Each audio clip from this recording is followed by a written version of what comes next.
Hello and welcome to the Tarot Storyteller. This is a newish YouTube channel I've created solely for tarot readings. I'm Elle and I'm a writer by trade, and when I read, I'm looking for the clearest and most interesting story in the cards.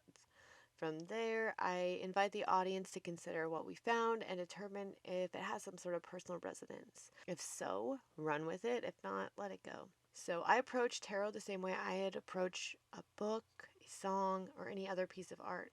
I try to find myself in it and glean some sort of understanding from that.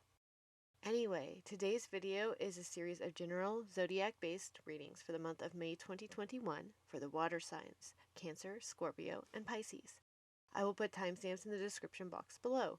I will try to keep these succinct so you can explore your sun, moon, rising, and Venus signs, and frankly any other sign you're keen to watch. So I will be releasing Fire and Earth on Friday, April 16th, and Air and Water on Friday, April 23rd.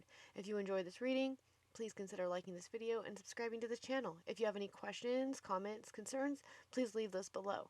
So let's get into the reading. Hello! This reading is for the sign of Cancer for the month of May 2021. This is a quick general reading for Cancerians, Sun, Moon, Rising, and Venus, cross-watchers, and anyone else who wants to watch along. So let's get into the cards. Opening the reading is the Go With The Flow Oracle card, which doesn't really require a lot of interpretation. Glancing over the reading, it seems as if the month is going to be a little tumultuous and you may be experiencing some heavy shifting, but actively trying to resist or control the situation is likely not going to help. But I'll get more into that. We have a lot of court cards throughout this reading, so it's possible that what we're seeing shifting can be interpersonal movement or just a real change in identities or aspects within yourself. I focus on general energy in these reads, but I'm going to do my best to give some examples pertaining to both. In the first column, or recent past energy, we have the Queen of Inspiration, or Queen of Wands, clarified by the King of Pentacles. So this is a complete court couple, which to me reads as you are coming into the month from a very balanced or stable place. The particular individual components are a feminine energy of being very sure of movement forward because you're moving in alignment with passionate or creative energy. This includes being able to handle a lot of projects or issues effortlessly. And the masculine energy is being very steady and committed to the task at hand. So related to a work situation, this energy would be a very quote-unquote boss energy, inspiration, and follow-through. Where relationships are concerned, it could indicate leading off with a very steady partnership. You could be either of those energies matched with a friend, collaborator, or lover that brings the other half into the equation. But in the second column, or current energy, we have the Page of Emotions in reverse, or the Page of Cups in reverse, clarified by the Queen of Cups. Okay, so this is a bit of a disruption, as we still have this mature Queen energy, but the Page in reverse is just not quite as stable.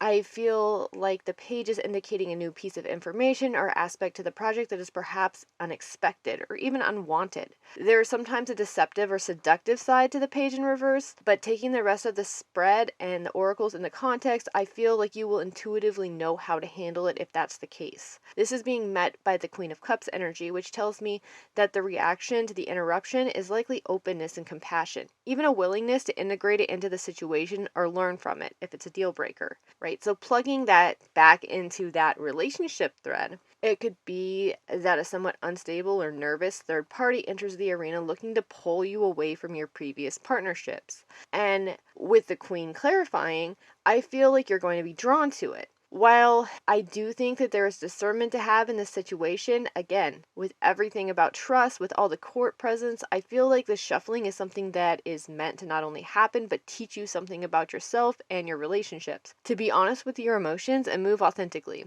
and just release everything else. Finally, we have the Five of Voices, or the Five of Swords, clarified by the King of Swords. In this context, there could be an ending, perhaps to the original project or partnership. But a big aspect to the Five of Swords is to realize that there are multiple perspectives to the situation, and the only one you need be concerned with as you move is your own internal truth, right? So the King of Swords is very decisive and wise, and he would never second guess himself. If you've done the work along the way and followed your heart, your passion with whatever project or relationship you're dealing with, all that's left here is to stand in your truth. And with that final closing oracle, trust, it just fits really well into the go with the flow energy we opened with, right? In this spread, there is a real feeling of shuffling, perhaps even things coming undone. But in the end, Endings have their purpose, and you have to trust your feelings, your internal wisdom, and ultimately know that things will work out. Anyway, that's what I have for you for May. If you enjoyed this reading, please consider liking this video and subscribing to this channel. I'm still fairly new here on YouTube, and I'm working on building up an audience. If this didn't resonate at all, feel free to check out your Sun, Moon, Rising, and Venus signs and see if there's something there for you. I will have Fire and Earth up April 16th and Air and Water April 23rd. All right, thanks so much for watching. I hope you have a great day. Hello, this is a general reading for the sign of Scorpio for the month of May 2021. This is a quick general reading for all Scorpio folks, Sun, Moon, Rising, and Venus, cross watchers, and anyone else who wants to watch along. So let's get into the cards. We open with the Relaxation Oracle, which tells me that there's a need to mentally or physically let up a bit this month. Try to carve out time for relaxation and self-care, and make sure not to let your stress levels get out of control. With a quick glance over the spread, I really think that you're going to be in a good mood and making some significant progress this month, so you can afford to chill a bit. In this first column, or recent past, we have the Queen of Emotions, or Queen of Cups, clarified by the Seven of Swords.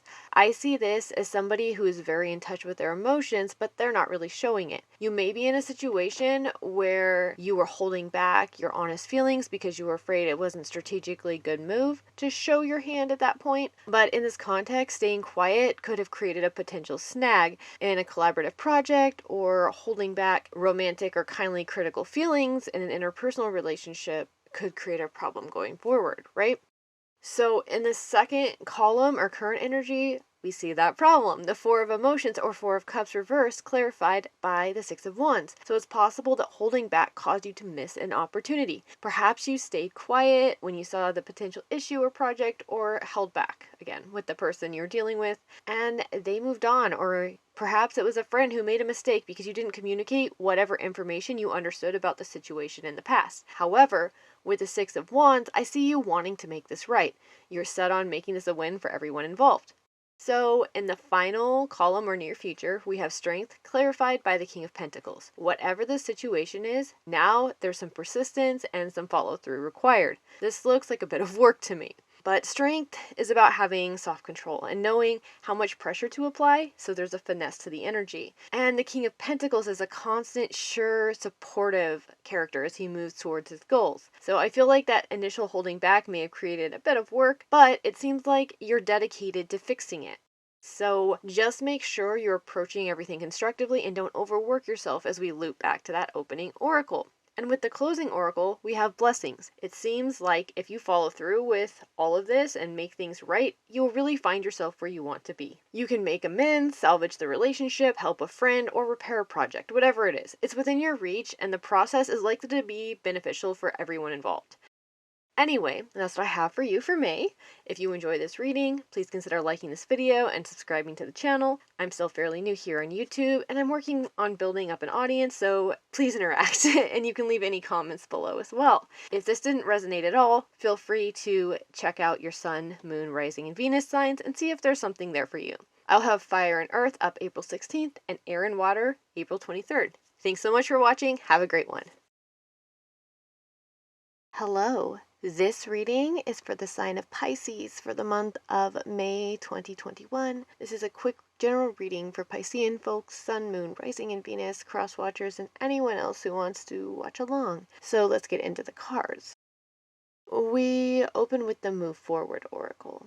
Throughout this entire spread is a real hesitation to move towards something, and I think that the prevailing energy here is that progress is really needed to get what you want out of the current situation. In the first column, or recent past, we have the Fool reverse, clarified by the Six of Pentacles. It feels as if a start was made at some point, but it didn't happen on equal footing. Perhaps you embarked on a project with a collaborator, but did not meet them halfway, or vice versa. In a relationship context, it could be that one person was putting far more in than the other. Being led up by the only major arcana in the spread, it's likely that this beginning was something that was intended and something important to your journey going forward. However, In the middle column, or current energy, we have the Seven of Voices or Seven of Swords clarified by the Four of Swords. So I feel like the imbalance was identified by one or both parties and progress was halted. Now, there seems to be some sort of hang up on how to approach going forward. It feels as if you are overly concerned with the strategy when all that's really needed is a bit of soft reset with that Four of Swords. Perhaps let the people involved with the project, relationship, or whatever take a few steps back and chill for a while, and not worry on ulterior motives or outsmarting or seducing the other. With the Four of Swords, there's also a context of healing, so perhaps one or both parties needs to do a little internal work before they come back together. Finally, in the final column or near future, we have the Four of Materials or Four of Pentacles clarified by the Seven of Cups. This could be a few different things. First, it could be a need to ground any fantasies you're holding onto regarding this situation and accept that things could really work out in a way that isn't exactly as you've played out in your head. Alternatively, this could be holding on to a feeling of keeping your options open. But keep in mind that while inaction is an action in itself, it's not exactly forward movement. You cannot expect opportunities or people to wait around for you while you refuse to make up your mind or be honest about your feelings. The closing oracle brings us to the ultimate goal of all of this: contentment. Are you happy now? Do you want to be happy? You need to be really clear with what will make you happy and forget the part where you feel as if you have to play some goddamn game of chess to manipulate the situation into exactly what you want. Sorry for the intensity there. Happiness is effortless, but it's honest. Go for it or don't. But if the situations are hanging open, do the kind thing and shut that shit down. Move forward in one way or another, and even if you cannot allow yourself this contentment, allow other people their peace of mind. Especially if you're working in a project with multiple people, or if it's a friendship or relationship, right? So that was an intense one. And hey, if that didn't resonate at all, feel free to check out your Sun, Moon, Rising, and Venus signs. See if there's something there for you, okay? I will have Fire and Earth up April 16th and Air and Water April 23rd. If you enjoyed this reading, please consider liking this video and subscribing to this channel. I'm still fairly new here on YouTube, and I'm working towards building up an audience. So if you have something to say, leave that below, and I will try to respond to any comments. All right, thanks so much. Have a great day. Hi there, and welcome to the end of the video. I hope you liked it, and if you did, again, I'd like to ask you to consider clicking the like button below and subscribing. I hope to be putting out at least a video a week on this channel going forward, and hope to do both pick-a-card readings and zodiac-based general readings like this one. So I used 3 decks in this reading. The Oracle deck is the Oracle of the Mermaids. I thought it was fitting to use for Mermaid. And then I used the Muse Tarot, which is a very stylized mixed media art deck with a creative bend. And it's just beautiful, and I love it, and I use it often. I clarified my Muse Tarot pulls with a Unicorn playing card deck. I find that playing card decks are a good supplement, especially when you're looking for just clarifying energies. And this one is particularly pretty. Alright, so this is the actual end of the video, and if you're still watching, thanks so much, and I hope you have a wonderful day.